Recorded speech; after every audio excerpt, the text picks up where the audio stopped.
अच्छा, फ़र्ज़ करते हैं कि हमारे पास एक पोलिनोमियल है p ऑफ़ x जो कि बराबर है x माइनस 1 ज़रब x जमा 2 ज़रब x माइनस 3 ज़रब x जमा 4 के। और हमसे पूछा जा रहा है कि इस पोलिनोमियल के ज़ीरोज़ क्या होंगे। और इससे इनका मतलब ये है कि x की किस कदर या इक़दार के लिए p ऑफ़ x बराबर हो जाएगा सिफ़र के। और इसी बात को हम यूँ भी समझ सकते हैं कि x की किस कदर के लिए x माइनस 1 ज़रब x जमा 2 ज़रब x माइनस 3 ज़रब x जमा 4 बराबर हो जाएगा सिफ़र के। और इससे पहले कि हम इसको मिलकर हल करना शुरू करें, मैं चाहती हूँ कि एक बार आप इस सवाल के बारे में ना ज़रा आराम से खुद से सोच के देखें।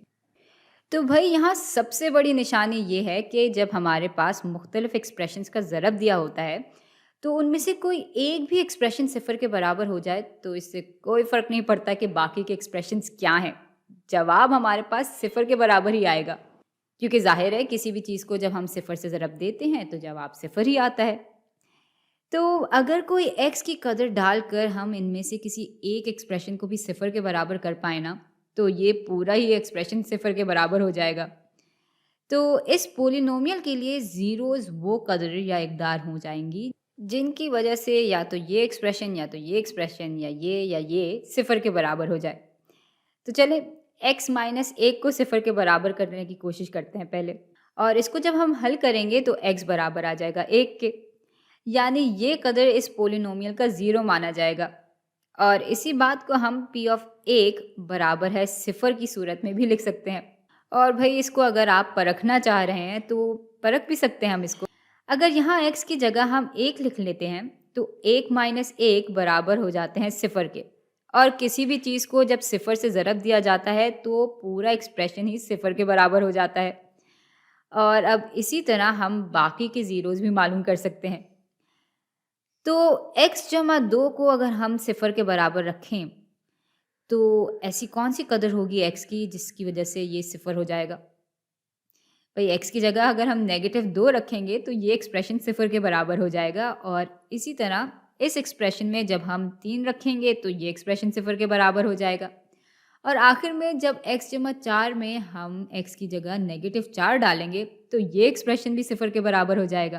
और बस इस तरह हमें इस पोलिनोमियल के लिए 4 ज़ीरोज़ मिल गए हैं। अच्छा, अब सवाल तो हल हो गया, लेकिन मैं इन ज़ीरोज़ के बारे में आपको एक और मज़ेदार बात बताना चाहती हूँ।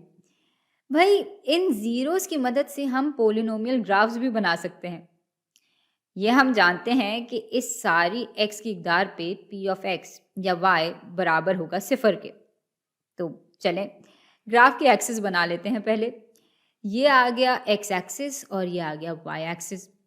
x एक्सिस पे यहाँ 1 आ जाएगा, यहाँ 2, यहाँ 3, यहाँ 4 और इस तरफ आ जाएगा नेगेटिव 1, नेगेटिव 2, नेगेटिव 3 और नेगेटिव 4। तो अब यहाँ एक नुक्ता बन जाएगा क्योंकि 1 पे y बराबर है सिफ़र के। और एक नुक्ता यहाँ बन जाएगा क्योंकि ये पोलिनोमियल नेगेटिव 2 पे भी सिफ़र के बराबर होगा। और एक नुक्ता यहाँ भी बन जाएगा और एक नुक्ता नेगेटिव 4 पे भी बन जाएगा। अब ये नुक्ते तो हमारे पास आ गए, लेकिन ये ग्राफ कुछ यूं भी दिख सकता है और इन नुक्तों को तो हम इस तरह भी जोड़ सकते हैं।